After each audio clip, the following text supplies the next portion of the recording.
insisted that we must continue to expand, institutionalize our efforts, and strengthen our ability to harmonize and align international assistance with our priorities, ensuring that it would serve the real needs of our people rather than being dictated by external agendas. The G7 Plus was born out of shared struggles from countries that had suffered war, instability, and external interventions that often failed to bring lasting peace. We joined hands to improve the effectiveness of the global aid system, to share our lessons with each other, and to support one another in shaping a new development model, one that is guided by a vision of lasting peace and self-reliance. Despite coming from different geographies, cultures, and political systems, we were united by a common understanding: the success of making, building, and sustaining peace depends on our ability to take full ownership to our trajectory. 1 year after the first meeting, I traveled to Juba, South Sudan, for the second G7 Plus gathering, a G7 Plus retreat. At the time, South Sudan had just gained independence. I saw in its people the same aspirations for prosperity that I had witnessed in Timor-Leste after our long struggle. Their determination for a brighter future reaffirmed our collective mission to ensure that our countries are not treated as problems to be solved, but as nations with the potential to lead their own transformation. We left Juba with great enthusiasm, determined to change the international aid system, which had long failed our nations. The same year, we endorsed the New Deal for Engagement in Fragile States, a framework that aimed to shift the power dynamics in international cooperation, giving conflict-affected states control over their own peace-building and development processes. This was supposed to reshape the global narrative, ensuring that our countries were not merely recipients of aid, but equal partners in their development. The New Deal was a significant achievement, influencing the global development agenda and leading to the inclusion of a standalone goal on peace, SDG 16, in the 2030 agenda. However, despite the success, the behaviors of international institutions and donor countries did not change. The aid architecture remained stuck in the same outdated models, managing fragility rather than helping countries overcome it.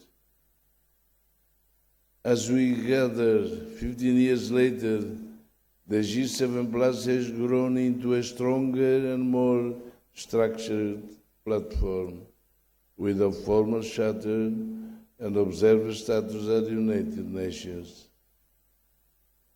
It has made a significant impact on the global policy discourse and in recognition as an influential voice for conflict-affected countries. Through peer learning and cooperation, it has fostered solidarity and knowledge sharing among its members, strengthening our collective ability to navigate challenges. These achievements, along with many other milestones that the G7 Plus Secretariat will highlight today, are a testament to our unity, resilience, and unwavering commitment to the cause of this group. I commend the dedication of all member states and the tireless efforts of the Secretariat, whose work has been instrumental in advancing our shared vision. However, as we gather today to review our progress, we must ask ourselves, where do our countries stand? Has the international system evolved to better serve countries in fragile situations, or are we still struggling with the same challenges?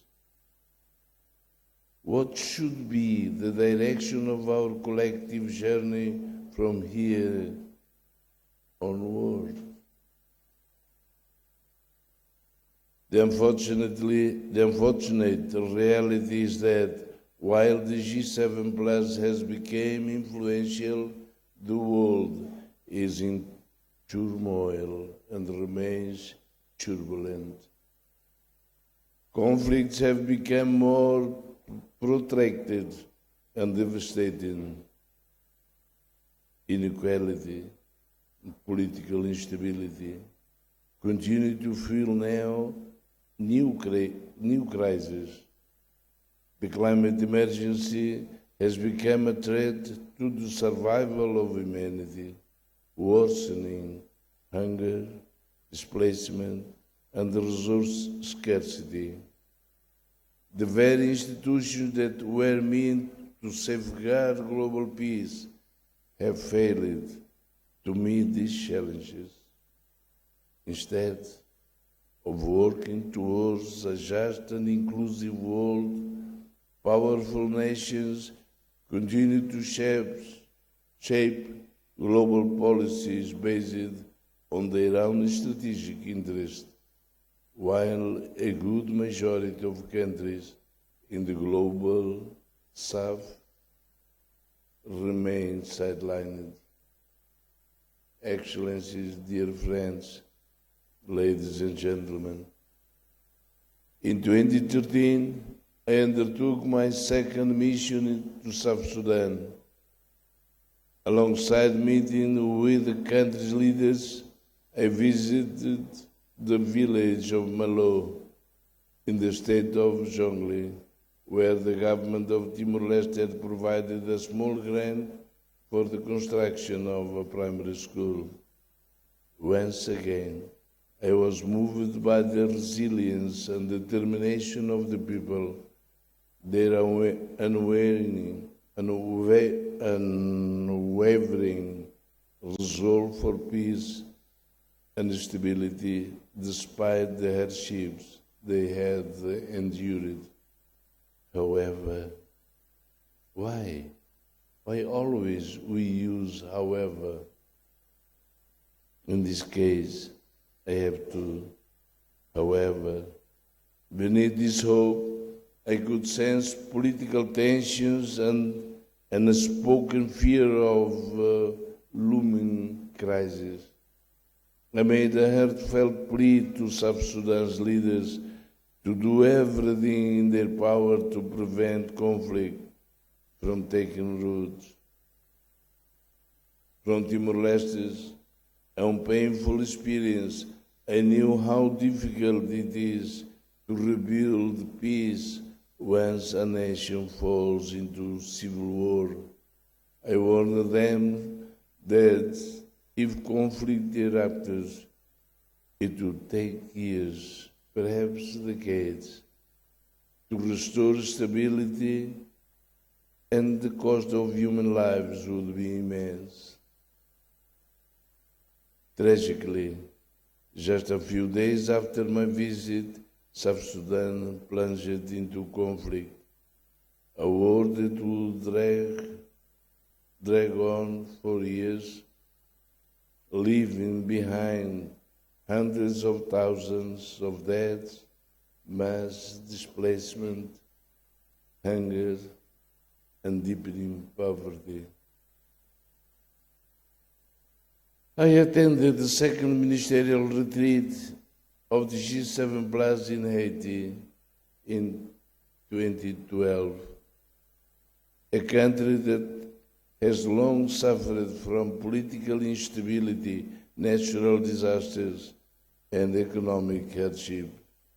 During my visit, I witnessed the same desire in all parts of Haitian society for peace, stability, and the opportunity to rebuild this nation. Despite the challenges of governance, security crisis, and recurring humanitarian disasters, the resilience of the Haitian people remains unshaken. However, like many of our nations, Haiti has been left at the mercy of external interventions that have too often failed to address the root causes of its the root cause of its fragility.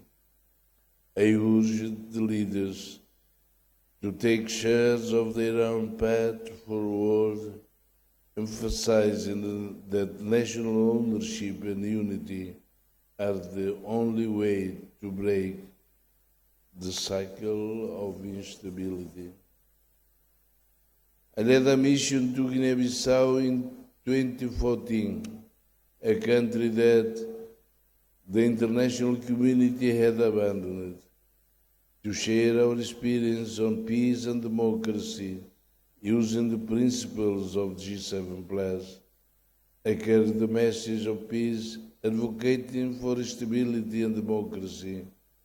I repeated the same plea to the leaders to respect the will of the people and refrain from undemocratic means to gain power. I also led G7 Plus missions to the Central African Republic in 2014 and 2015 to help facilitate dialogue between warring factions, drawing from our own experiences of conflict resolution and reconciliation. I met with citizens, displaced communities, and the leaders of opposing groups, all of whom shared a common aspiration, peace and stability in their country. Their voices were clear. They longed for an end to the violence that had torn their nation apart. As a result of our efforts, the Bangui Forum was established, a platform that brought together all stakeholders in a renewed push of peace. This process led to an agreement that included key provisions such as disarmament, demobilization, reintegration, and repatriation, essential steps towards ending the cycle of conflict. To ensure that these commitments were implemented, we sought support from bilateral and multilateral donors. We knocked on the doors of the World Bank and other international institutions, making a strong plea for financial assistance to support this aid-orphaned yet resource-rich country and its people. But, however, again, instead of action, we were met with bureaucratic delays and indifference. Promises were made, yet tangible support remained elusive. A stark reminder of the failures of aid system to respond when fragile states need it most. Sorry.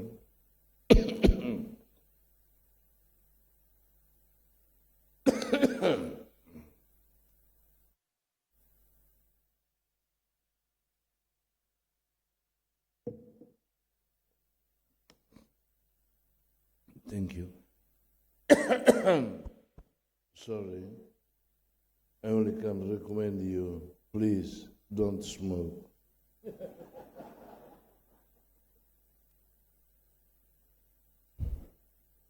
I'm trying to help you.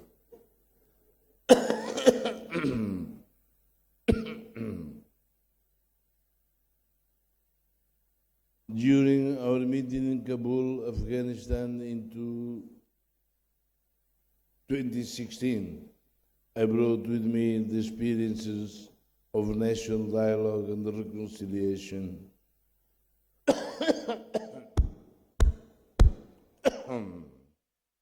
That had been instrumental in establishing other conflict-affected nations.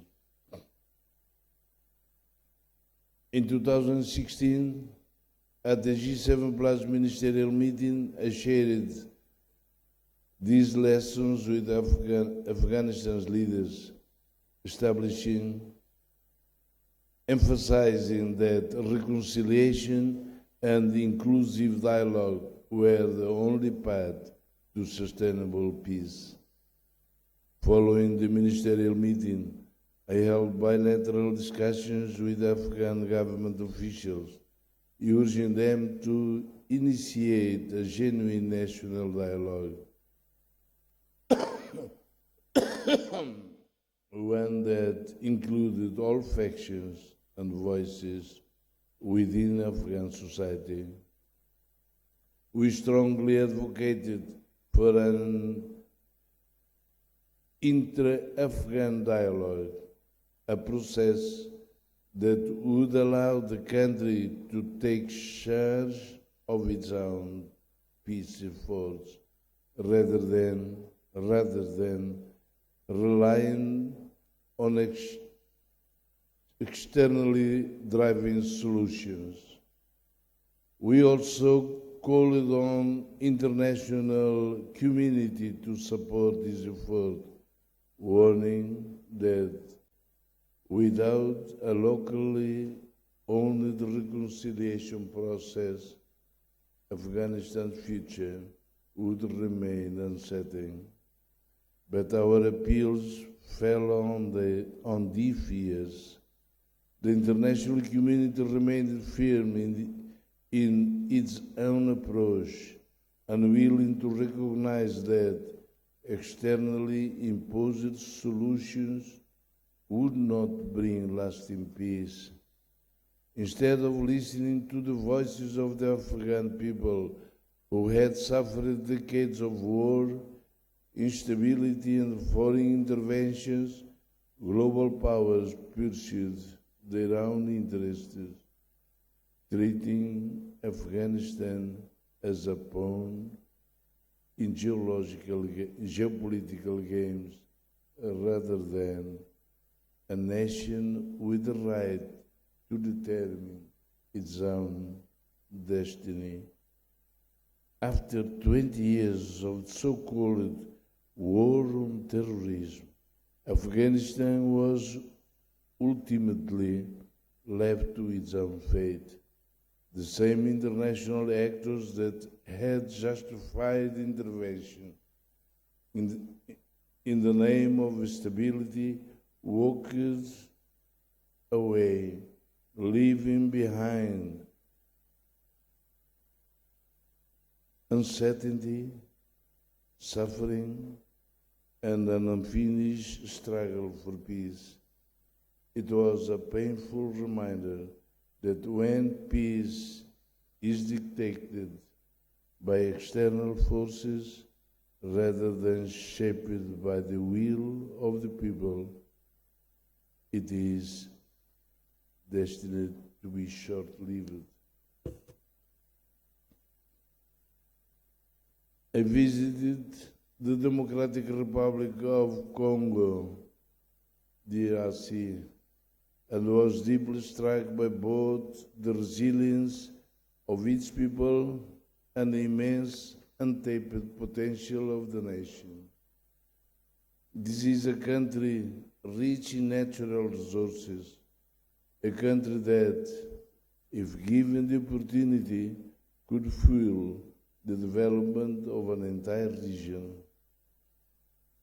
Its vast mineral wealth, fertile lands, and a strategic position should have made it a pillar of stability and prosperity in Africa.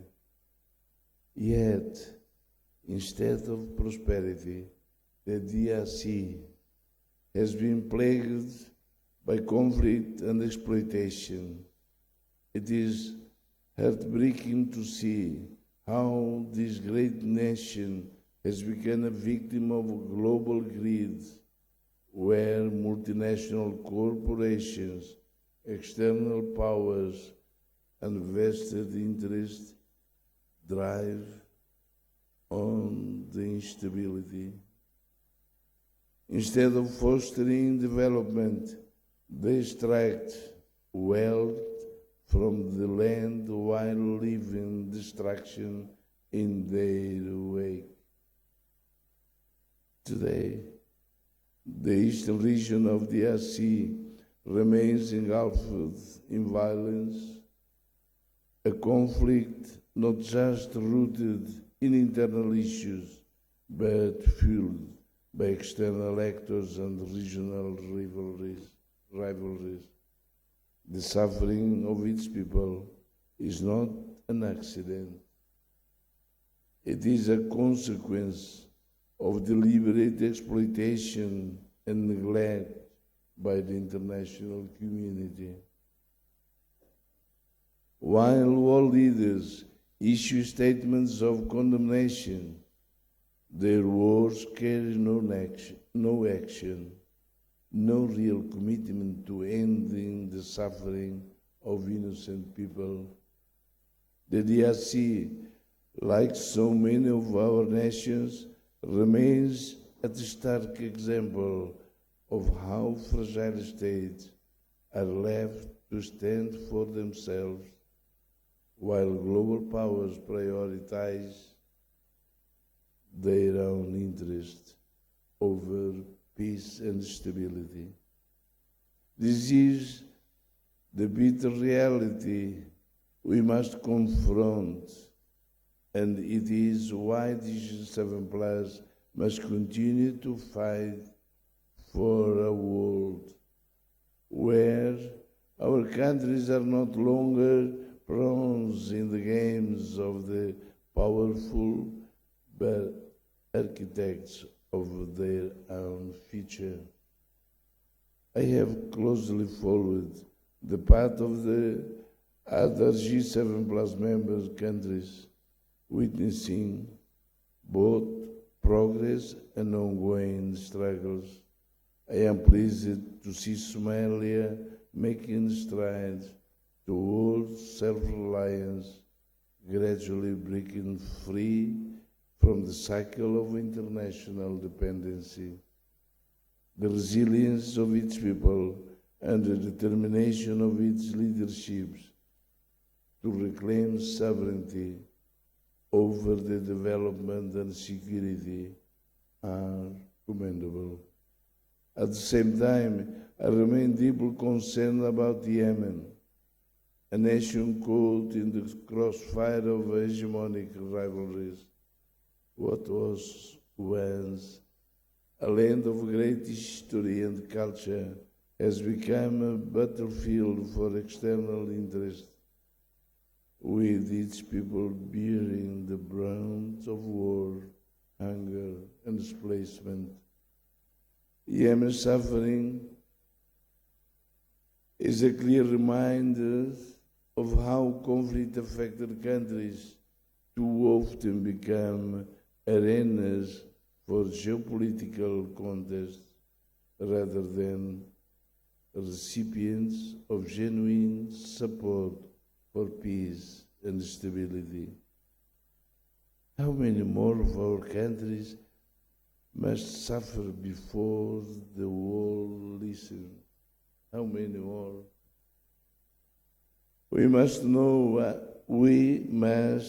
now ask ourselves, do we continue to wait for the world to change, or do we take charge of our own future?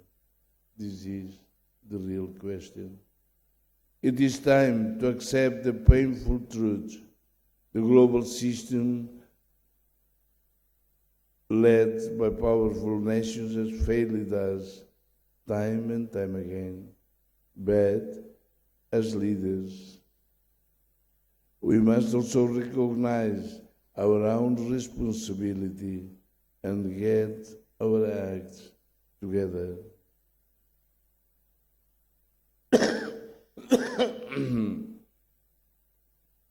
The fate of our countries does not lie in the hands of others.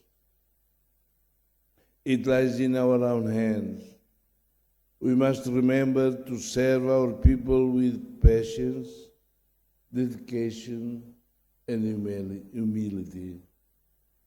It is within this context that I firmly believe that G7 Plus has gathered enough lessons and experiences to take control of our own destiny.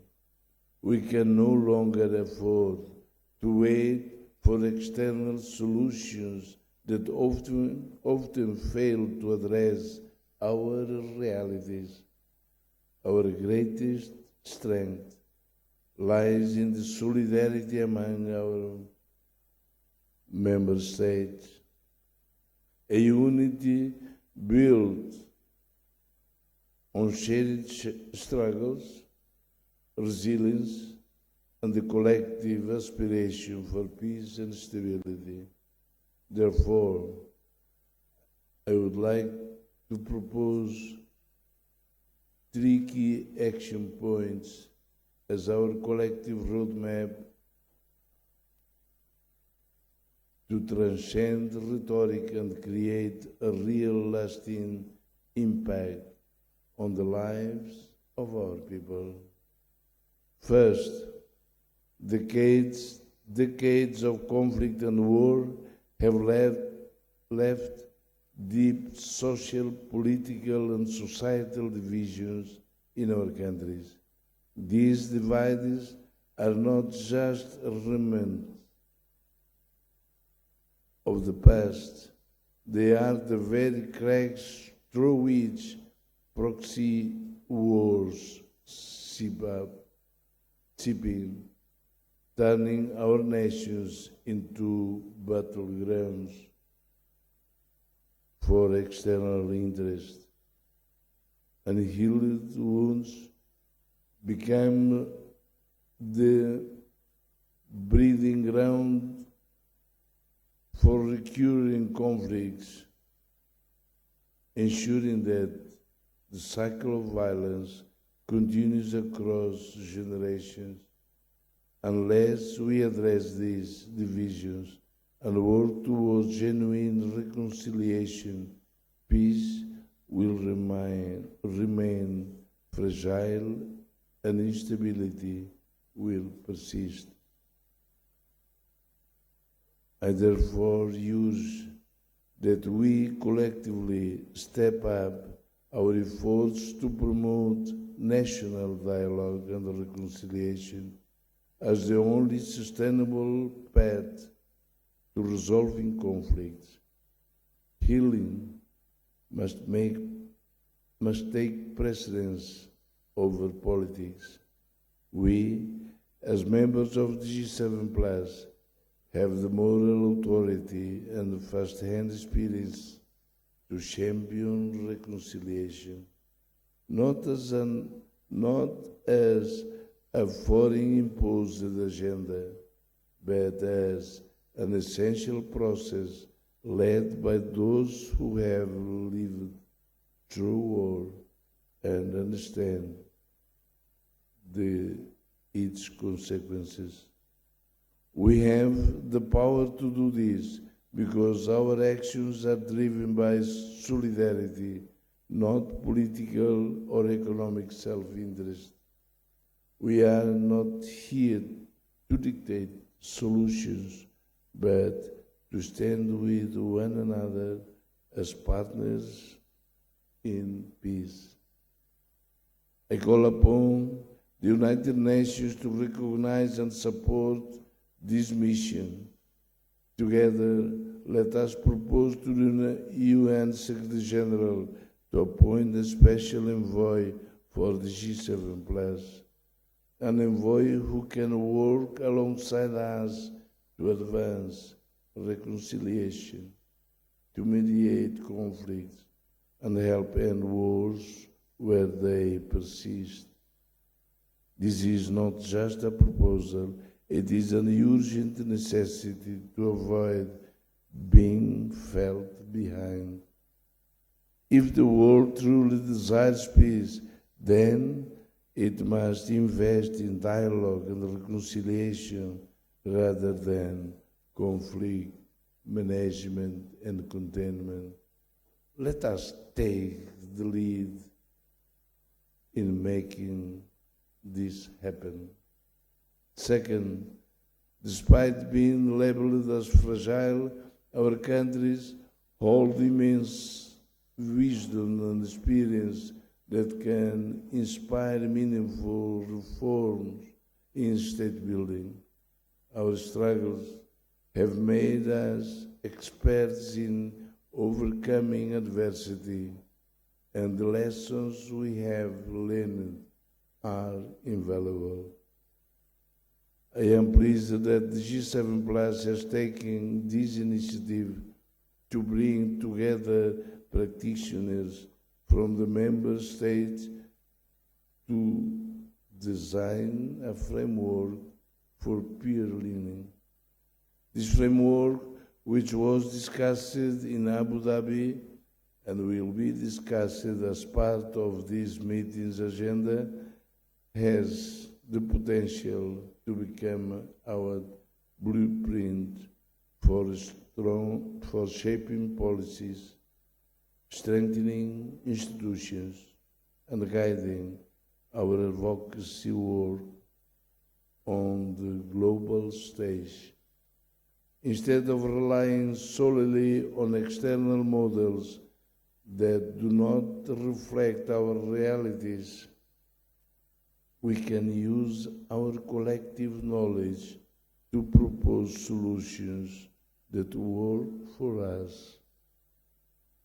Now, more than ever, we must rely on our own wisdom to guide us forward. Let us embrace this opportunity to turn our shared experience into a powerful force for change, shaping the future of peace-building governance and sustainable development in our nations. Third, the international community, whether traditional donors or emerging global powers, must see us as equal partners in shared prosperity and a bridge for a more peaceful world. They must move beyond viewing fragile state as perpetual aid recipients and instead invest in our resilience. A more stable G7 Plus means fewer crises, fewer wars, and ultimately reduced need for international aid. Instead of reacting to conflicts after they erupt, they should invest in preventing wars before they begin. The United Nations and multilateral institutions must also recognize our wisdom and incorporate our lived experiences into their policies. Fragile states are not just passive players in the international system. We have knowledge that can contribute to global peace-building efforts. Fourth and last, I urge all G7 Plus member states to mobilize political capital and invest in strengthening our collective cause. The G7 Plus was built on the foundation of solidarity, a principle that is often overlooked or even dismissed by traditional international relations experts. Unlike the alliances formed out of political convenience or strategic competition, our unity is rooted in a shared struggle for peace, stability, and self-determination.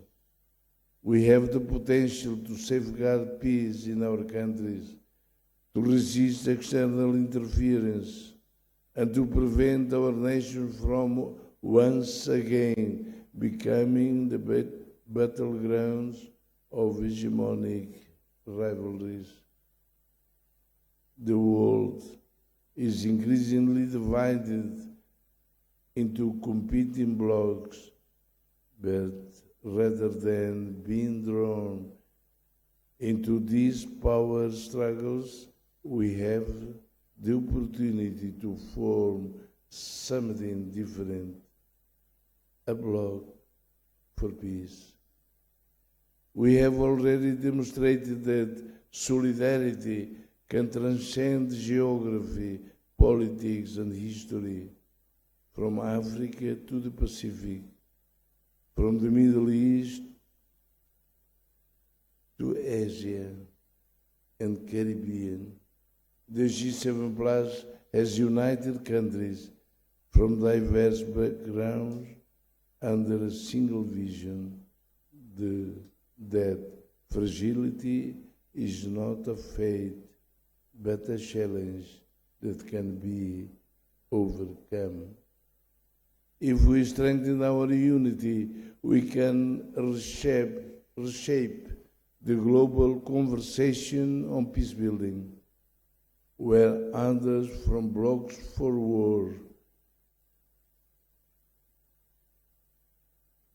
we can stand as a bloc for peace, where global powers seek divisions, we can offer an example of cooperation beyond borders, where fragile states have historically been ignored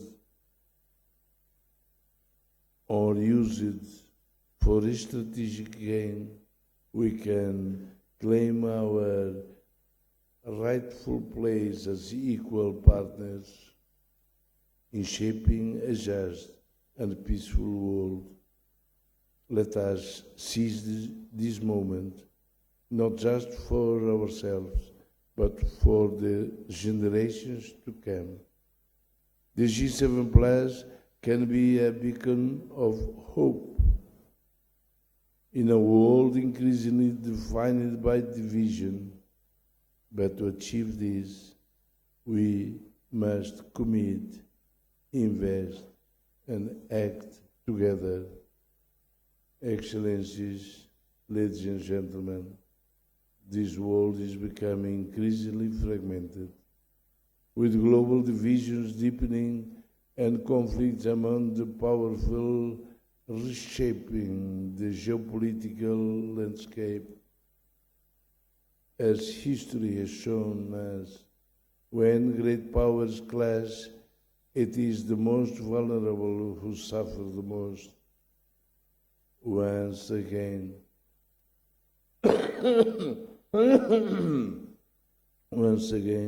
we see wars being fought, not just on battlefields, but through economic coercion, political interference, and proxy conflicts, many of which are playing out in our own countries. We are at a crossroads.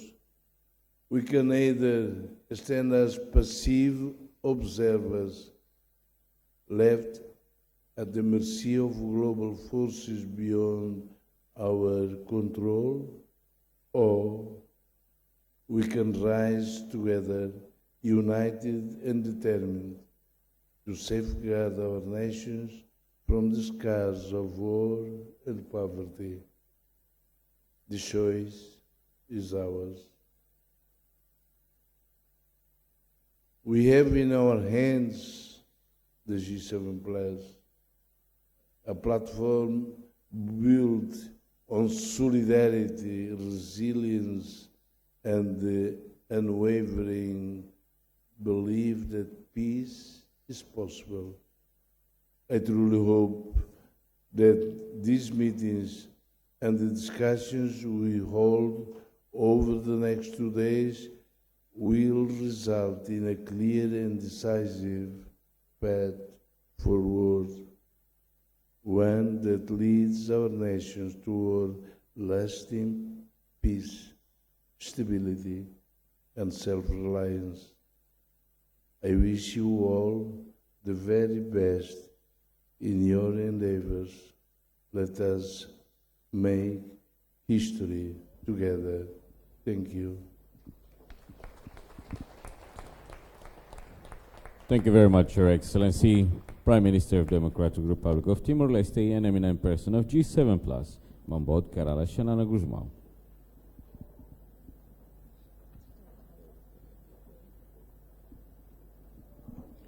Now, the evolving through 15 years, the G7+ journey from informal network to global actor.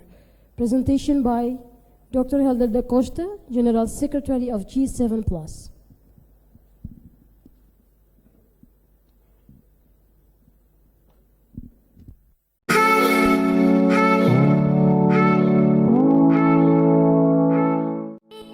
Gardamor hanesa empresa privada ida hari iha tinariho rua hitu nebe hahu ho oficina carpintaria no tuirmai Gardamor Security atu assegura segurança no confortabilidade cliente sira iha instituição estado no privado siranian.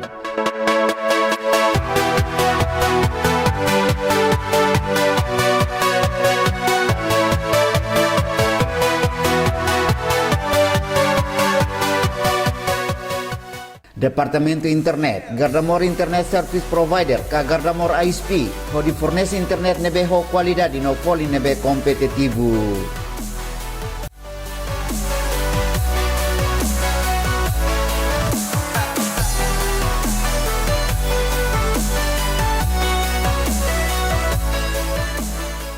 Além de Gardamor mos ia empresa subsidiária selo, Hanesan Rosi Tour and Travel, Hanesan agência viagem Ironian, ho di facilita ita bot sirne viagem banasang nebede, tuiri ita bot sirne hakarak.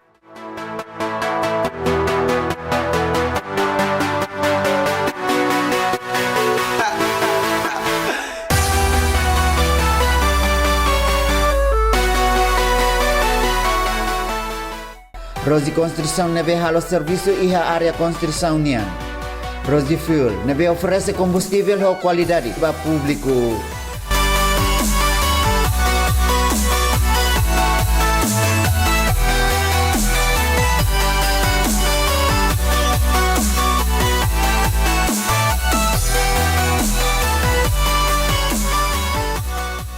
Atu hetang oportunidade husi Gardamor LA, maidet ia edifício Gardamor Rua Avenida Presidente Nicolau Lobato Fatuhada Dili.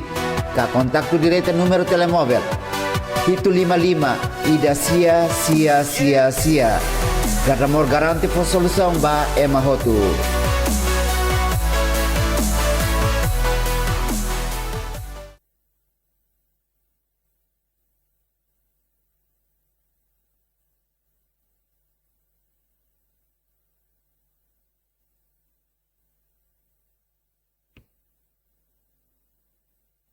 Excellency, President of the Democratic Republic of Timor-Leste and Special Envoy of the G7+, Dr. José Ramos Horta, Nobel Laureate. Excellency, President of the National Parliament of Timor-Leste, Dr. Fernanda Elai, and honorable members of the Parliament of Timor-Leste.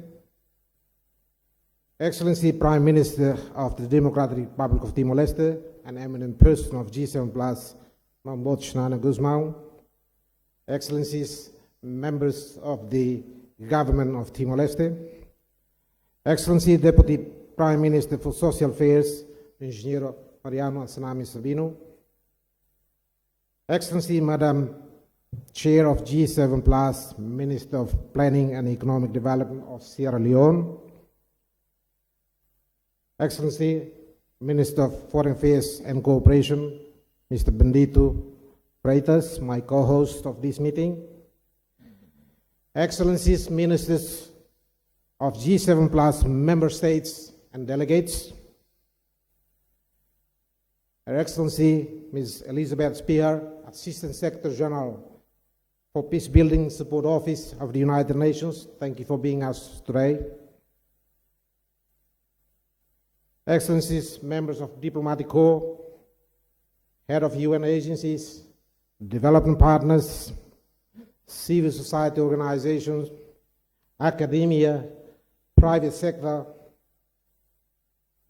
distinguished guests, ladies and gentlemen, all protocols observed. It is my honor and privilege to stand in this podium to present to you an overview of the G7+ achievements over the past 15 years and outline the key challenges ahead.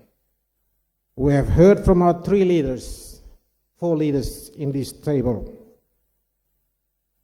outlining the progress that G7+ has achieved, including the way forward. I feel emotional standing here in front of you. 15 years ago, when I was serving the former Minister of Finance, Ms. Emilia Pires, in the margin of the G7+ meeting here in Dili, Timor-Leste, presided over by our dear Mambot Shanana Guzmão, in the margin of the first international dialogue on peace building and state building, where Timor-Leste was the host of this important event, it was in this very podium that the representative of the Democratic Republic of Congo, Mr. Aman Kasumbu, and under the leadership of Minister Olivier Kamitatu, the former Minister of Planning of DRC, he stood up here and read this landmark document of the Dili Declaration, which is a groundbreaking for the G7+ over the past 15 years. And that document, as Madam Minister of Chair of G7+ referred to early on, still valid as a guiding document for the G7+. Ladies and gentlemen, next please. The G7+ emerged as a response to the marginalization of fragile conflict-affected states. These nations are often excluded from global policy making and relegated to being passive recipients of aid. Many labeling that we face, including branded as fragile or failed or conflict-affected states. We are also treated as security threats because of our countries facing instability, politically, economically, and socially. We are also a passive recipient of aid. And worse, we are caught in the middle of geopolitical and geo-economic struggles between the major powers. Hence, we need a voice. That's why within the fragile states, by 2030, 1.5 billion people live in conflict-affected states. And we need a voice in this momentum. That's why the G7 Plus came into force. Next, please. Now, allow me just to bring the audience back to 2010. Let's navigate back there. Here in this building, in the historic building, you remember that at that time, this market was abandoned market because of the crisis of the 2006, 7, and 8. And it was under the Prime Minister, Mambo Guzman, that this building was rehabilitated within 53 days in preparation for the first international dialogue on peace building and state building. And right in the day one, when the big event took place where President Horta also delivered a speech at that time, Mambo Guzman inaugurated this venue to be the Dili Convention Center. So this is a bit of a history of Dili Convention Center to my fellow distinguished delegates from the G7 Plus member states to know. So the G7 Plus was founded in 2010 based on solidarity and voluntarism, aimed at first amplify the voices of conflict-affected states. Never before in history that the group of 7 Plus stood side by side together with our development partners to discuss issues of development issues at the country level. I will mention this in a bit later.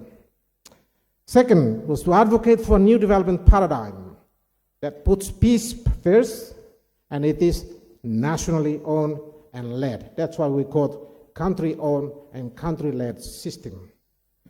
We also promote peaceful means to end conflict. As you heard the Prime Minister's speech, which is very emotional, it's coming from the bottom of his heart, traveling to many countries in G7 Plus member states over the past decade to help promote peaceful means to end conflict in fellow G7 Plus member states. One of the aims of the G7 Plus we founded was to facilitate the sharing of inspiring lessons and also redefine fragility by highlighting resilience rather than fragility. Next, please. So who are the founding members of the G7 Plus? The small letter G symbolizes group, and 7 symbolizes the 7 countries that you can see on the screen, namely Afghanistan, Central African Republic, Cote d'Ivoire, Democratic Republic of Congo, Haiti, Sierra Leone, and Timor-Leste. Why these 7 countries chosen, by the way? It was in the margin of the 3rd high-level forum on aid effectiveness in Ghana, Accra. And I remember the former Secretary of State, the Minister of Juventude and Sport, Mr. Nelly Isaac. At that time he was a journalist and traveling with us to cover this event. And it was in the margin of a presentation by the 2 ministers, Madam Emilia Pires and Bob Woodward from Australia, that created a lot of interest for people to be able to volunteer themselves to monitor the OECD 10 principles for engagement in fragile states. So looking around the room, those 7 countries came forward and volunteered themselves to monitor the OECD 10 principles for engagement in fragile states, and subsequently those 7 countries became the founding members of the G7+. Next, please. From an advocacy group to a global force, here is our journey. Right in Dili, 2010, when the G7+ was founded, a year later, after the ministerial meeting in Juba, South Sudan, we launched the landmark document of the G7+ family in Busan, which is called the New Deal for Engagement in Fragile States, which is recognized by the international community and subscribed by 45+ countries and international organizations, including the UN, the IMF, and all the other international financial institutions. Then in 2013, we coined the Fragile to Fragile Cooperation, inspired by the Global South-South Cooperation. Then in Lomé, in 2014, under the ministerial meeting in Togo, we formalized the group charter. And the charter is now registered officially at the UN Treaty Division, and it's recognized as a legal entity. And it is us, our homework for G7+ member states, to ratify the charter, because so far we have 6 countries who ratified the charter, and the remaining are yet to be done. As our leaders explained in their speech, in 2015, in the inception of the Agenda 2030, there were a lot of discussion on SDG. And thank God, the G7+ ambassadors in New York stood firmly and determined to defend and secure the SDG 16. That's why SDG 16 was included in the Agenda 16 of Agenda 2030. As you know, in 2015, the G7+ was able to join the WTO accession group. I'm pleased and proud to say that 3 years ago, 2 G7+ member states became officially as a member of the WTO group, namely Comoros and Timor-Leste, where President himself went to Dubai together with the President of National Parliament and the entire Ministry of Economic Development from Timor-Leste and other members of Parliament went there to witness this historic moment. 17 years ago, ladies and gentlemen, 2 countries that also joined WTO from the G7+ member states, Afghanistan and Liberia. And I'd like to recognize the work that is done by our ambassadors in Geneva, our former ambassador Lourdes Bessa here, previous ambassadors also contribute to the successful negotiation of G7+ WTO accession group. And the most important milestone within our G7+ family is the attainment of the UN observer status, where every year within the United Nations General Assembly, the G7+ has got a prime spot based on alphabetical order among the other intergovernmental organizations, secure a place to observe the deliberations within the United Nations General Assembly. Alongside with WTO, OECD, European Union, ASEAN, Pacific Island Forum, you name it, even African Union. So we were sitting there as a part to be able to observe the United Nations deliberations. And from 2020 onwards up to now, we are expanding our influence on climate change, as Minister of Foreign Affairs mentioned earlier on, including our call for debt relief, where President in his speech everywhere in big forum calling for abolition of debt relief faced by developing countries, in particular indebted countries, including for food security. I would like also to just highlight a few impacts in terms of redefining engagement. We've been engaging with multiple layers of partners around the world. You name it, United Nations agencies, international development think tanks, academia, private sector, international financial institutions, so that the fragile states' voice are now recognized. The latest addition was our partnership with the OECD. They are now running every year producing fragility report, which is produced after consultation with member states. With the World Bank, we also work with them to work on the conflict fragility, FCV, fragility, conflict and violence events every February or March every year. Next, please. Here are the key wins transforming advocacy into action. As I mentioned, we secure special considerations in IDA, International Development Association. The previous World Bank managed to get some assistance from the development partners towards fragile states. And when you follow the Prime Minister's early intervention, he had some experience with the World Bank President, especially with the former President Kim, which is very interesting.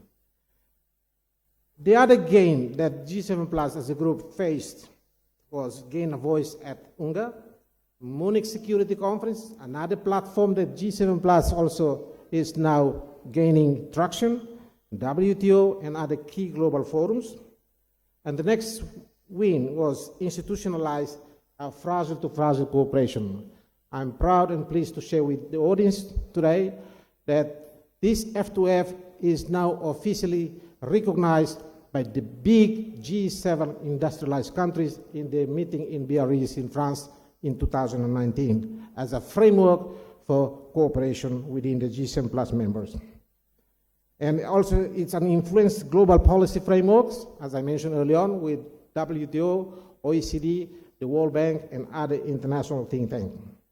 And the latest addition was that in Baku last year, COP29, the G7 Plus was able to influence the global policymakers, the presidencies of COP, by advocating for tailoring climate change. That's why in the video you saw a letter from the President of Sierra Leone, and that letter was publicized by more than 100 media outlets around the world.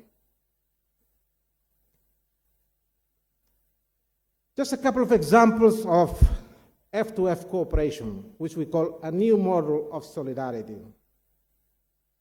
Timor-Leste is generous enough to support the election process in Guinea-Bissau in 2013, 2014, and 2015. And I see the Minister of Estatal, Sir Tomás Cabral, who led the team to do this in Guinea-Bissau a few years ago. And also, as Prime Minister mentioned in his speech, there was a mediation, peace mediation, helping Central African Republic to restore peace process in Bangui. That's why they came up with the Bangui Peace Forum within that particular country. Back years ago, when the Ebola crisis struck some Western African countries, Timor-Leste, again, with the limitations that it had, it did show its solidarity, human solidarity, by supporting Sierra Leone, Liberia, and Guinea in tackling Ebola crisis. And also sharing lessons in public financial management, natural resource management, and governance is now becoming the core program of the F2F cooperation, including the peer learning in election management. And I'd like to inform you also that the G7 Plus is also now involved in the election observation mission in 5 countries over the past 2 years, namely Timor-Leste, Guinea-Bissau, Sierra Leone, Liberia, and Solomon Islands last April. And Minister of Foreign Affairs of Solomon Islands, I deeply thank your Prime Minister for acknowledging the role of the G7 Plus in the election observation mission, and your Prime Minister quoted the humble work of the G7 Plus in his inaugural speech in the National Parliament. Thank you very much. Ladies and gentlemen, allow me just to outline some key challenges ahead, alongside with the big grandiose vision that our leaders mentioned in the speech of President Horta and Mahmoud Shanana Guzman. As global power shifts and reduce aid, we are now looking inward.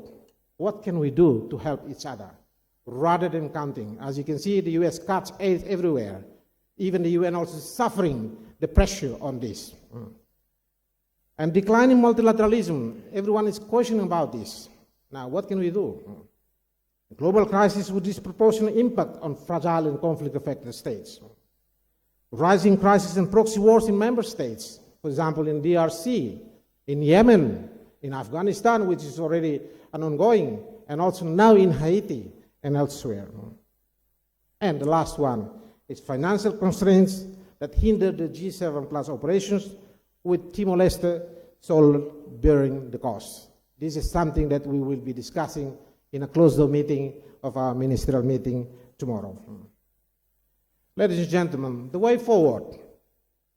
The focus of this ministerial meeting, one, is to strengthen the G7 plus as a group, but we need more consolidation. As our group is as dispersed from Asia, Pacific, Middle East, Africa, and the Caribbean, we need to consolidate better. And also to strengthen our F2F cooperation in those key areas that we are going to discuss in our ministerial meeting today and tomorrow. And we also would like to push for inclusive global governance. And the most important one is to ensure peace-first approach remains central to our development policies. Because our G7 Plus motto is that no development without peace, no peace without development. The last one, enhancing our capacity for dialogue and reconciliation and engage with emerging donors. Finally, I'd like to take this opportunity to pay tribute to my secretariat team, as alluded by Mr. President and Prime Minister. The secretariat now has 3 offices, here in Dili, Timor-Leste, in Lisbon, Portugal, and last year in September we opened a new office representative in New York. This requires a lot of dedication, heavy responsibility, and humility to carry this shared vision of the G7 Plus in order to enhance visibility and impact at the global level. Thank you, my secretariat team, for your enduring work, which can be a source of inspirational to serve our member states. With that note, I end my presentation here, and thank you very much for your attention.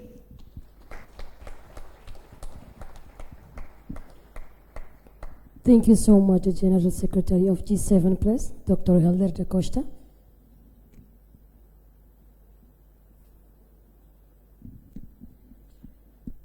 And now, a view from the United Nations Secretariat, G7 Plus, as a global actor. A speech by Her Excellency, Ms. Elizabeth Spear, Assistant Secretary General for Peacebuilding Support Office, Department of Political and Peacebuilding Affairs.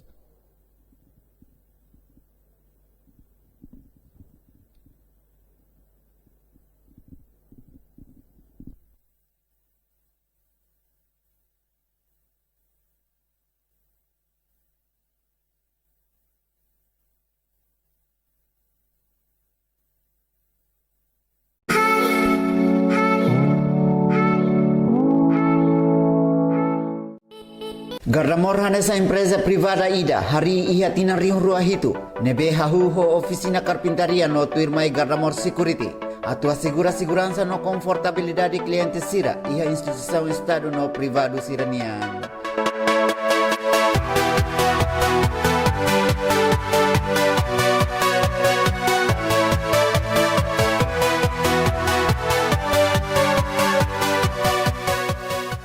Departamento Internet, Gardamor Internet Service Provider, ka Gardamor ISP, ho di fornece internet nebe ho qualidade no foli nebe competitivo.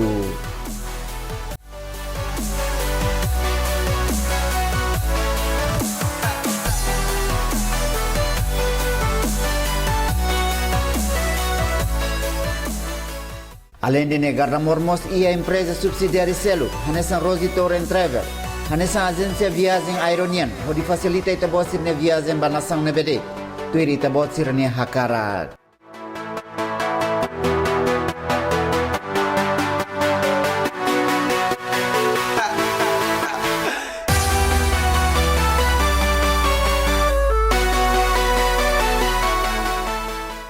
Rosi construção nebe halo serviço iha área construção nian. Rosi Fuel nebe oferece combustível de qualidade para público.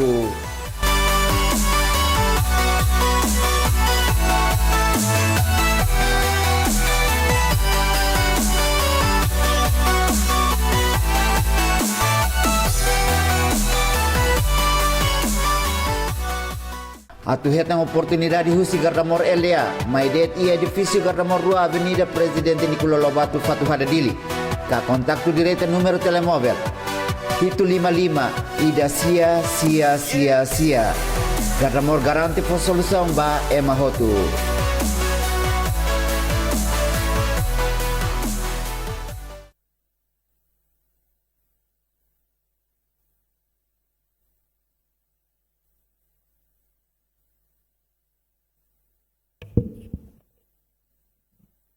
His Excellency, José Ramos Horta, President of the Democratic Republic of Timor-Leste and Special Envoy of the G7+.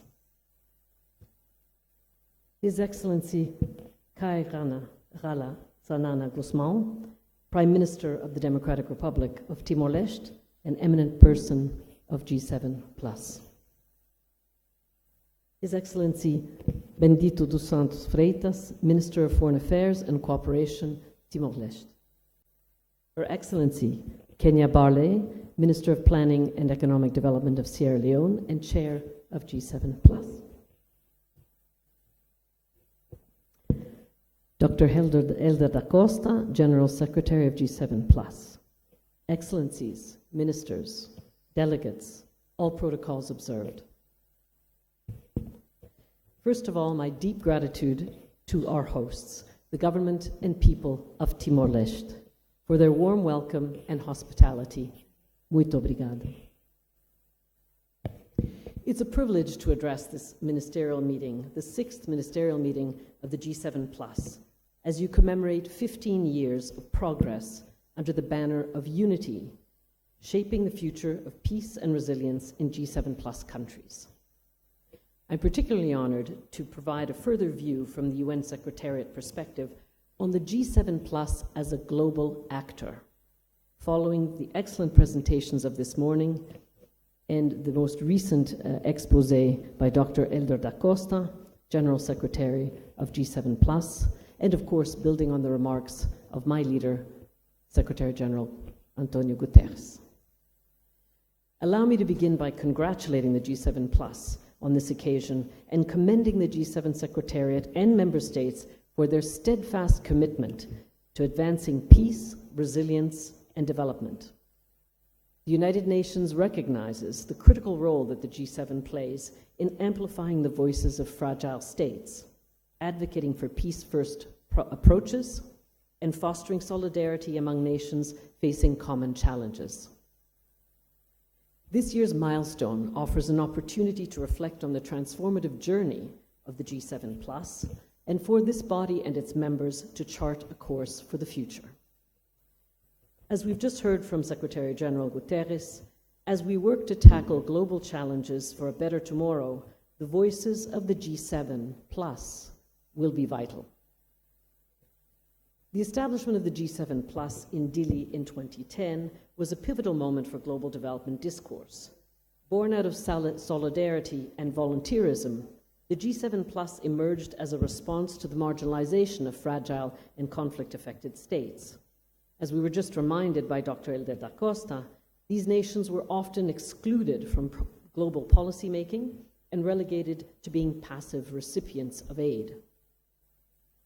The vision that brought together the G7+ founding members 15 years ago, the call to give a voice to countries that were otherwise excluded, remains as relevant today as it was at that time, and possibly even more so. The current global challenges are multiple, interconnected, and profound, as we've heard from the various speakers thus far. Armed conflict surging to unprecedented levels, with 1 in 8 people regularly exposed to violent conflict last year. A proliferation of conventional and non-conventional weapons fueling the violence. A deepening climate crisis and widening inequalities within countries and among them, and more than 120 million forcibly displaced people, due primarily to conflict, but also due to climate change and environmental degradation.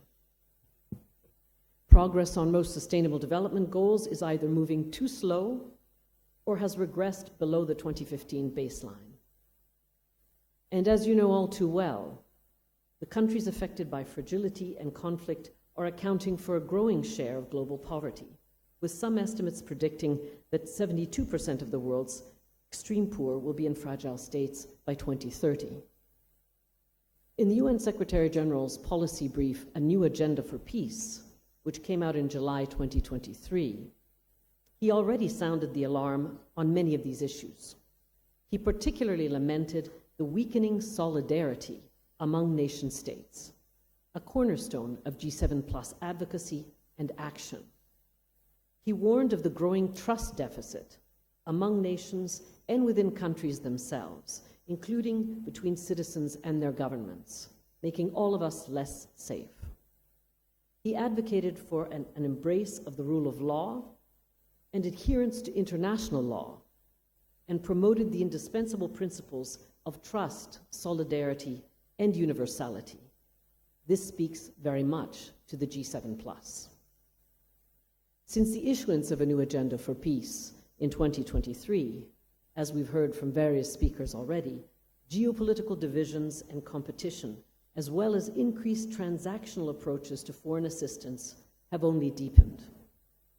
We're at a moment where, paradoxically, while we need multilateralism more than ever, it is increasingly questioned, too often undermined, and now, in the face of significant aid cuts, under tremendous strain.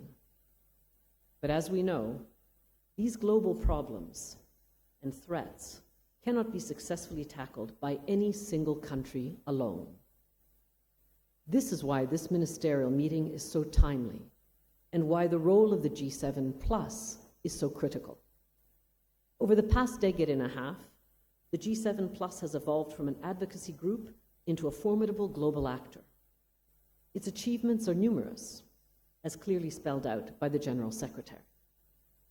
The G7+ milestones reflect not only the persistence and the resolve of its member states to find solutions, but also their collective ability to influence global decision-making and policy frameworks. The G7+ has demonstrated that fragile states are not merely passive actors, but they are indispensable contributors to international peace and development. G7+ has also fundamentally reshaped how the world interacts with fragile states. Through initiatives such as the New Deal for Engagement in Fragile States, it has shifted the narrative from fragility to resilience. It has underscored that peace and development are inseparable, a concept that guides our work on peace building to this day. The institutionalization of fragile-to-fragile cooperation is another hallmark achievement. This model has facilitated peer learning and mutual assistance among member states, and has demonstrated how solidarity can drive transformative change that can benefit all. It also demonstrates that international relations can be successfully rooted in mutual support rather than a zero-sum approach. And it has also brought sustained focus and attention and assistance to a number of countries that might otherwise be forgotten or neglected, as several high-profile conflicts and contexts grab international headlines and the world's attention.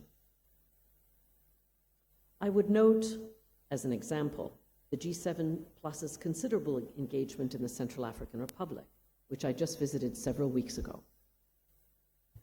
Despite these successes, as we've just heard, significant challenges persist for G7 and its members. These challenges underscore the need for renewed commitment from all stakeholders.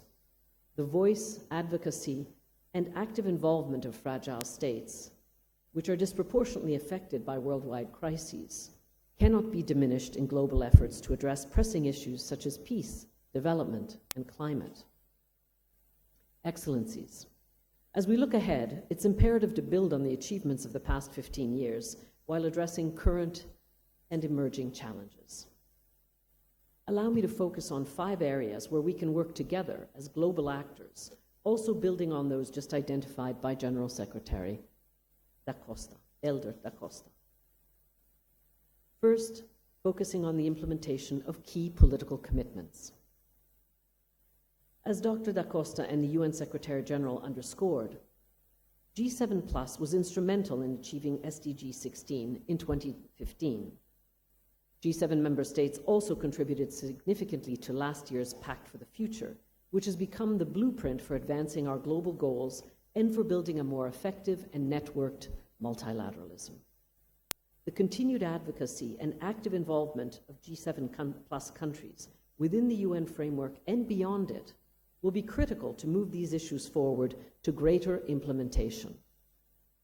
In this same spirit, I would also encourage G7 plus countries to engage actively in this year's United Nations Peacebuilding Architecture Review, co-facilitated in New York headquarters by Egypt and Slovenia. This review is a key opportunity to strengthen our peacebuilding tools, including the Intergovernmental Peacebuilding Commission, and make them more fit for purpose to tackle contemporary and future challenges. Second, prioritizing national ownership and prevention. The Pact for the Future encourages member states to develop national prevention and peacebuilding strategies. Nationally owned and led prevention strategies can provide a framework for governments to identify and mitigate risks before they escalate into violence. They can be roadmaps for countries to strengthen institutions, address root causes of conflict, promote dialogue and reconciliation, and foster sustainable peace. National prevention and peacebuilding strategies can be ideal vehicles to foster greater inclusion and inclusive institutions, as called for in SDG 16.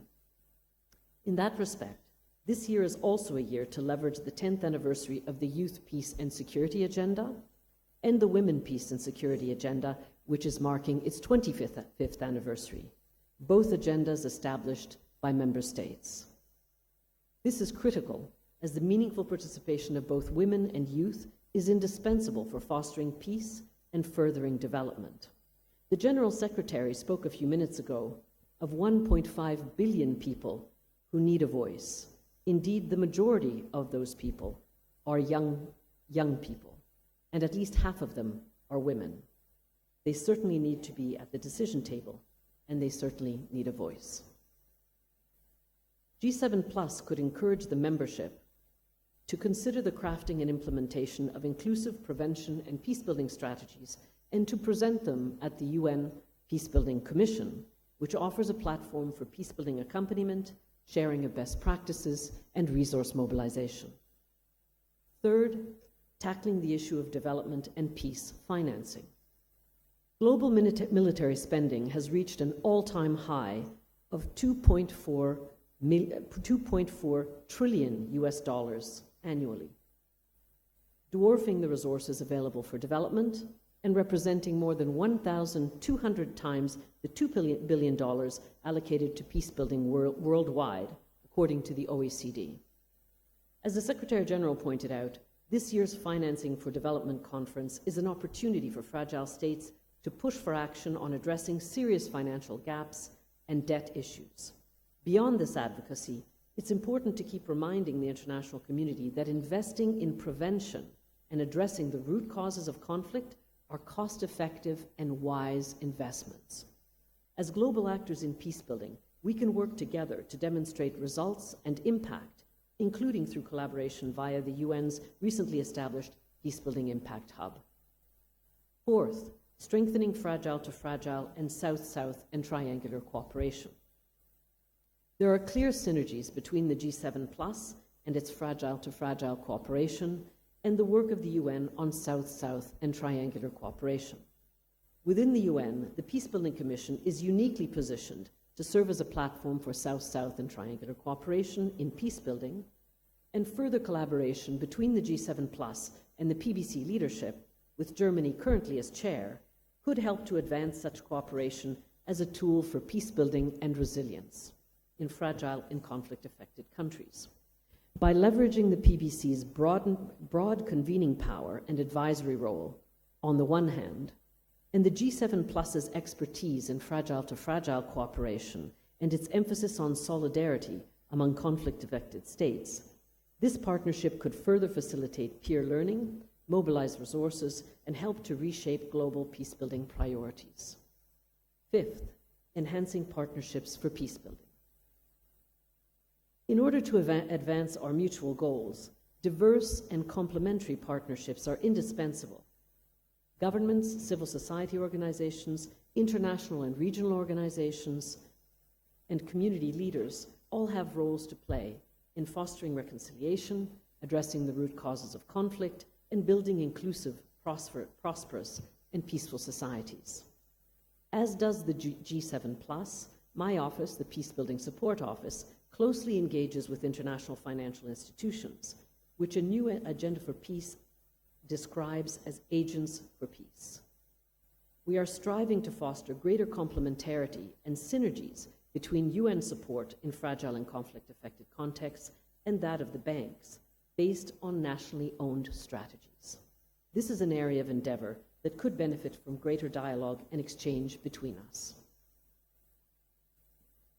Mindful of the current financial constraints and limitations of foreign aid, we are also initiating efforts to spur peace-positive investment by private sector actors in fragile and conflict-affected countries, another area of potential dialogue and exploration. We also work to bring civil society voices to the UN to incorporate their views on global peacebuilding policies and objectives, primarily through the UN CSO Peacebuilders Dialogue, which we initiated in 2023.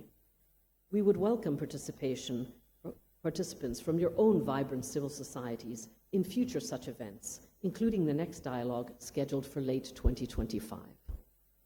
Excellencies, I think we all agree that there is no substitute for solidarity, international cooperation, and multilateralism, and that peace must definitely come first if we are to advance towards a prosperous and sustainable future. These common understandings between G7 Plus and the United Nations are critical touchstones for deepening our collaboration. I salute the efforts of the G7 Plus, and the countries that are members, which have shown that fragile states are not defined by their vulnerabilities, but rather by their resilience and potential for transformation. The progress that you have achieved as a united global actor over the past 15 years is a testament to what can be achieved when nations come together with generosity and a common purpose. The United Nations remains a steadfast partner with the G7 Plus. Let us continue working and walking together towards a world where peace and development are not just aspirations, but a reality for all. Thank you. Merci. Muito obrigado.